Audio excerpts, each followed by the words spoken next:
3월 26일 목요일 은혜로 택하신 남은 자. 그런즉 이와 같이 지금도 은혜로 택하심을 따라 남은 자가 있느니라. 만일 은혜로 된 것이면 행위로 말미암지 않음이니 그렇지 않으면 은혜가 은혜되지 못하느니라. 로마서 11장 5절에서 6절 말씀. 성경에서 남은 자는 중요한 의미를 가진 개념입니다. 이들은 본래 어떤 사건 이후에 남겨진 사람을 가리키는 말이었는데 점점 발전해서 마지막 때에 하나님께서 불러 모으시고 구원하시는 하나님의 백성을 의미하는 표현으로 쓰이게 되었습니다. 바울의 구원론에 있어서도 이 남은 자는 아주 중요한 역할을 합니다. 바울은 이 세상이 하나님의 심판을 받아 다 망한다 해도 어느 시대에나 하나님의 은혜로 구원받는 남는 자는 반드시 있다고 믿었습니다. 엘리야 시대 때는 이스라엘에 7,000명의 남은 자가 있었듯이 오늘날에도 역시 남은 자가 있다는 것입니다.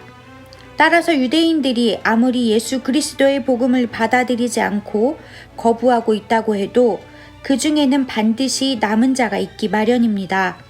그러니 하나님이 이스라엘을 버리실 수 없는 일입니다. 그런데 그 남은 자는 어떻게 선발되는 것일까요?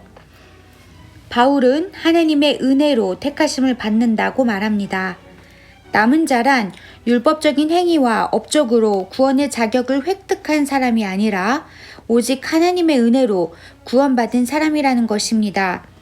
공동 번역 성경이 이 말씀을 쉽게 잘 풀이하고 있습니다.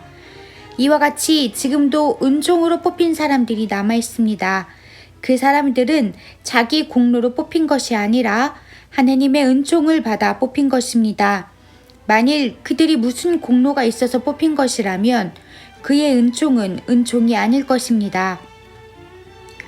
구원받은 사람들은 그 누구도 자신의 공로로 인해 구원받았다고 생각하지 않습니다.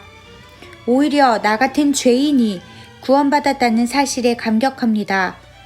바울 당시의 유대인들 중에 과연 구원받을 자가 한 사람이라도 있을까 싶지만 천국에 가보면 전혀 예상하지 못했던 사람들을 만날 수 있습니다.